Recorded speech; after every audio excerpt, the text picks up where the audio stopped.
2021년 새해를 맞이하여 하나님의 사랑과 은혜, 돌보심과 붙들어 주심이 우리 영등포교회 모든 성도들 가운데 풍성하게 되기를 진심으로 축원합니다. 아멘. 신년 초에 주요 매스컴들이 다룬 기사들은 대체로 이러했습니다. 올해는 어떠한 해가 될 것인가? 올해 2021년도에 달라지는 것들은 무엇인가? 또 올해는 어떻게 건강하게 살 것인가? 주로 이런 기사들이 주종을 이루었습니다.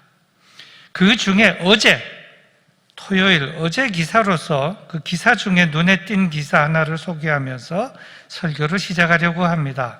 제목은 5가지 건강 습관 지키면 10년은 더 팔팔하게 산다, 이런 기사였습니다. 아마 오늘 영상으로 예배드리는 교우들 가운데 이 기사를 보신 분도 꽤 많으리라고 봅니다. 내용은 이런 것입니다. 새해 소망 중에 항상 빠지지 않는 것은 건강이다. 2021년 신축년에는 코로나19 장기화로 그 어느 때보다 건강에 대한 관심이 높을 수밖에 없는데, 건강은 올바른 생활 습관에서 비롯된다고 하면서 5가지 건강 습관 이론을 만든 팀을 소개를 했습니다. 그것은 아마 보도하고자 하는 그 보도의 신뢰도를 높이기 위해서 그렇게 상세하게 소개한 것으로 보여지는데, 이 5가지 건강 습관 이론을 만든 팀이 어디냐? 미국 하버드 대학 공중보건대 연구팀에서 연구한 것이다. 신뢰도를 높였습니다. 그러면 어떤 과정을 거쳐서 이 이론이 나오게 됐는가? 미국 사람 남자 38,000여 명의 28년치의 관찰 데이터, 그리고 미국 사람 여자 73,000여 명, 남자들의 배입니다. 남자는 38,000이고 남자는 38,000이고 여자는 73,000여 명인데 34년 동안의 관찰 데이터를 토대로 건강에 좋은 생활 습관과 건강 수명의 상관관계를 연구하고 조사를 했습니다. 그 결과 5가지의 건강 습관이 10년은 팔팔하게 산다는 이론이 나오게 됐는데, 그 5가지 이론은 이런 것입니다. 첫째는 금연입니다. 담배를 피우지 않으면 10년은 더 팔팔하게 산다. 둘째는 금주입니다. 술을 입에 대지 아니하면 10년은 팔팔하게 산다. 셋째는 운동입니다. 규칙적으로 정규적으로 자신에게 알맞는 운동을 하면 10년은 팔팔하게 산다. 넷째는 건강한 식단입니다. 식단인데 아무거나 막 먹는 것이 아니라 자신에게 맞는 건강한 식단을 사용한 사람이 오래 살았다. 5번째로 적정 체중을 유지한 사람이 건강하게 오래 살았다. 그래서 이 5가지를 실천한 사람은 실천하지 않는 사람보다 얼마나 더 오래 살았느냐? 남자는 평균 12년 이상을 살았고 여자는 14년을 더 장수했다 하는 이론입니다. 사람들은 아마 이 기사를 보고 눈이 번쩍 띄었을 것입니다. 여러분도 이 이론을 인정할 것입니다. 저도 이 이론을 인정합니다. 그래서 저는 이 시간 이 이론보다 더 중요한 이론을 말씀드리려고 하는데, 그 더 중요한 이론은 그리스도의 생명이라고 하는 것입니다. 생명은 다 같은 생명이 아닙니다. 이 말은 생명에도 종류가 있다는 것입니다. 생명에 어떤 종류가 있느냐? 헬라어로 푸시케라고 불리는 육체 생명, 이 육체의 생명은 혼적인 생명이고 이 육체의 생명은 목숨을 의미합니다. 그런가 하면 헬라어로 조에라고 불리는 영혼의 생명이 있습니다. 이 영혼의 생명이라고 하는 것은 영원한 생명인데 거듭난 사람이 예수님에 의하여 받게 되는 생명이 이 영혼의 생명 조에라고 하는 것입니다. 그래서 성경은 이렇게 말을 했습니다. 자기의 생명을 푸시케 사랑하는 자는 잃어버릴 것이요 이 세상에서 자기의 생명 이 푸시케를 미워하는 자는 영생하도록 있는 생명 조회를 보전하리라 하는 것입니다. 그런데 예수님께서는 이 조회 영원한 생명을 주시기 위해서 이 땅에 오셨다는 것입니다. 그러면 그리스도의 생명이란 무엇인가? 그 정의를 말하자면 그리스도의 생명이란 예수님의 생명이고 예수님의 생명은 하나님의 생명입니다. 그러니 이 그리스도의 생명이 얼마나 소중하고 얼마나 대단한 것인지를 깨닫게 되는 것입니다. 오늘 본문 말씀입니다. 그러므로 예수께서 다시 이르시되 내가 진실로 진실로 너희에게 말하노니 나는 양의 문이라. 나보다 먼저 온 자는 다 절도요 강도니 양들이 듣지 아니하였느니라. 내가 문이니 누구든지 나로 말미암아 들어가면 구원을 받고 또는 들어가며 나오며 꼴을 얻으리라. 도둑이 오는 것은 도둑질하고 죽이고 멸망시키려는 것뿐이요 내가 온 것은 양으로 생명을 얻게 하고 더 풍성히 얻게 하려는 것이라. 예수님은 누구시냐? 양으로 생명을 얻게 하고 더 풍성하게 얻게 하시려는 분이시라는 것입니다. 그러나 이 세상의 사람들은 이것을 모릅니다. 이 뉴스를 알지 못한다는 것입니다. 그러니까 이 세상이나 이 세상 사람들은 그저 무엇을 먹으며 살까, 무엇을 마시며 살까, 무엇을 입으며 살까 하는 그러한 생각으로만 꽉 차 있지 생명, 특히 영원한 생명에 대한 관심은 없습니다. 전혀 없습니다. 그러면 교회는 무엇이냐? 이것을 가르쳐 주는 곳이 교회입니다. 그래서 이 중요한 생명을 알게 하고 얻게 하고 누리게 하는 곳이 교회라고 하는 것입니다. 성경은 분명하게 말씀합니다. 살리는 것은 영이니 육은 무익하니라. 내가 너에게 이른 말은 영이요 생명이라.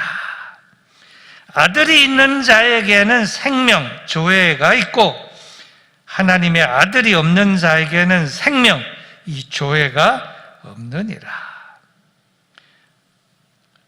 말씀을 보면 천지간에 우리에게 이러한 영원한 생명, 조회를 주시는 분은 오직 하나님의 아들 예수 그리스도 한 분뿐이십니다.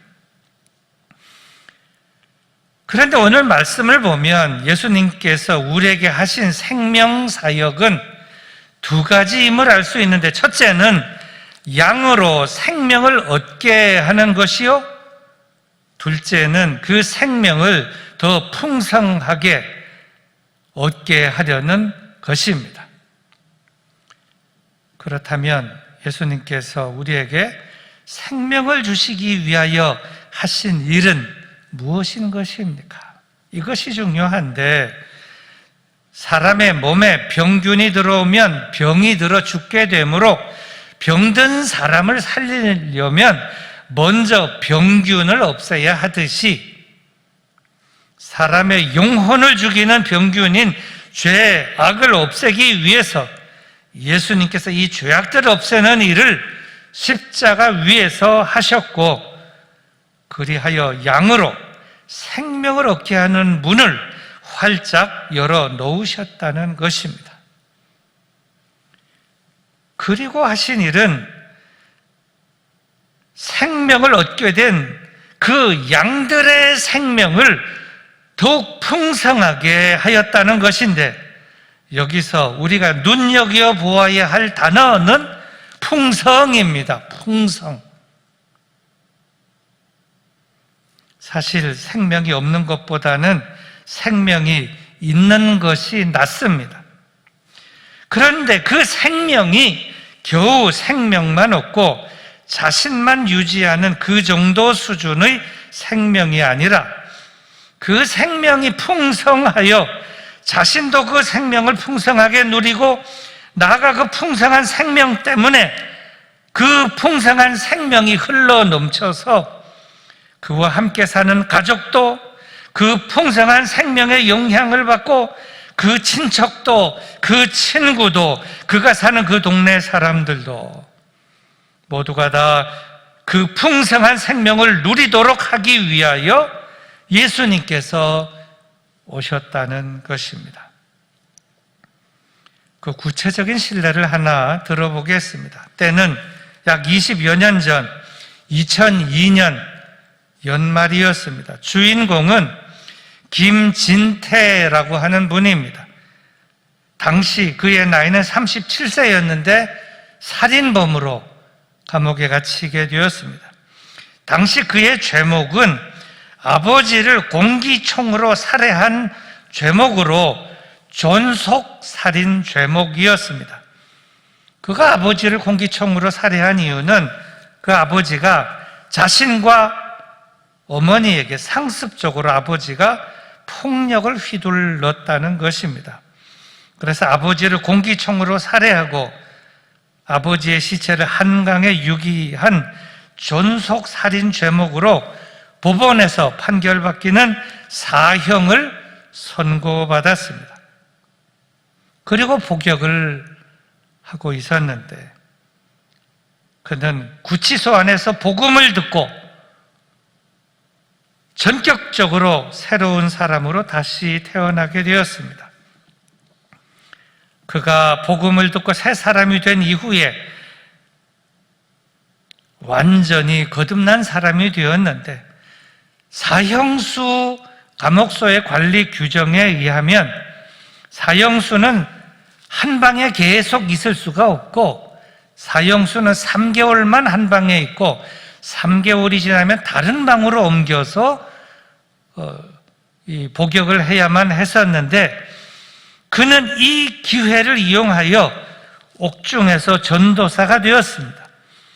그렇게 해서 저가 사형수였지만 예수님을 구주로 영접하고 완전히 새 사람이 된 이후에 옥중에서 저가 전도한 사람이 무려 600여 명이나 되었습니다.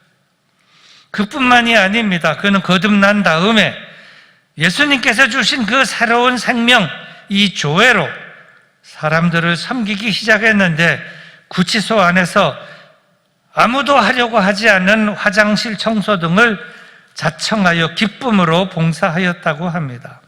이러한 내용은 구치소 관계자의 증언을 통해서 드러나게 된 내용들입니다.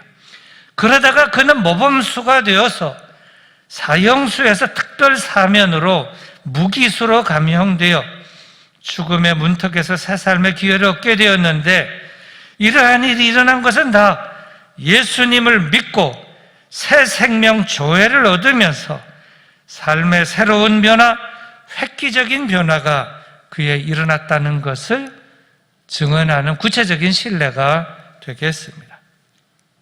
이제 말씀을 맺습니다. 예수님께서는 이렇게 말씀하셨습니다. 나는 양의 문이다. 이 말은 예수님만이 양의 문, 생명의 문, 영생의 문, 행복의 문이 되신다는 것입니다. 그래서 예수님께서 하신 말씀은 이것입니다. 누구든지 나로 말미암아 들어가면 구원을 받고 또는 들어가며 나오며 꼴을 얻으리라. 믿으십니까? 영상으로 예배드리는 모든 교회 여러분, 믿으면 그 현장에서 아멘 하시기 바랍니다. 아멘. 예수님은 누구신가? 예수님은 양의 문이시고 양으로 생명을 얻게 하는 분이시며 양으로 생명을 얻게 할 뿐만 아니라 풍성하게 얻게 하는 분이시며 그 풍성함을 누리며 살게 하시는 분이시라는 것입니다. 예수님께서는 말씀 속에서 나는 선한 목자라 말씀하시면서 선한 목자가 어떤 개념의 선한 목자인가 하는 데 대하여 도둑과 비교를 하셨습니다. 말하자면 예수님은 도둑과 같은 존재가 아니다라고 하는 것입니다. 도둑은 자기의 풍성을 위해서 일하는 존재이지 남의 풍성을 위해서 일하는 존재가 아니기 때문입니다. 그래서 예수님께서 나는 선한 목자라고 하신 말씀 속에는 도둑과는 비교할 수 없는 착함, 선함, 의로움, 나아가서 사람들을 풍성하게 하는 그런 선한 개념이 들어있음도 우리는 알아야 하고 또 믿어야만 할 것입니다. 이제 남은 과제는 우리들이며 나 자신입니다. 나는 2021년 새롭게 주신 올 한 해를 어떻게 살 것인가 하는 것인데 오늘 말씀처럼 우리의 선한 목자이신 예수님을 메시아로 그리스도로 구주로 확실하게 믿어 생명을 얻고 생명을 풍성하게 얻어 그 생명을 풍성하게 누리며 살아갈 뿐만 아니라 그 풍성한 생명을 가족과 친척과 이웃에게까지 전파하고 나누어 주면서 살아가야만 할 것입니다. 그리고 2021년도를 이렇게 살면 올 한 해 나에게는 어떠한 일이 일어나게 될 것인가? 2021년도를 이렇게 살면 올 한 해 내 가정에게는 어떤 일이 일어나게 될 것인가? 2021년도를 이렇게 그리스도의 생명으로 풍성하게 살면 올 한 해 내 주변에서는 어떤 일이 일어나게 될 것인가? 이러한 것들을 생각하고 상상하고 기대하면서 힘차게 출발하는 영등포교회 모든 성도들, 그리스도의 생명의 전달자, 그리스도의 생명의 전도사들이 다 되시기를 주님의 이름으로 축원합니다. 아멘. 거룩하신 아버지 하나님 감사합니다. 새해를 허락하여 주시고 올 한 해는 그리스도의 생명으로 풍성하게 살게 되기를 간구하면서 올 한 해를 출발합니다. 하나님, 우리를 불쌍히 여겨주시고 자비와 긍휼을 베풀어 주시옵소서. 이미 거듭나 그리스도의 생명으로 살아가는 저희들, 그리스도의 생명이 더 풍성하게 하여 주시고 이 풍성함을 누리며 살게 하시고 이 풍성함이 흘러 넘쳐서 가정 속에서, 친구 속에서, 이웃 속에서 이 풍성함을 나누어 주고 살아가는 올 한 해 우리의 삶이 되게 하여 주시옵소서. 구주 예수 그리스도의 이름으로 기도드리옵나이다. 아멘.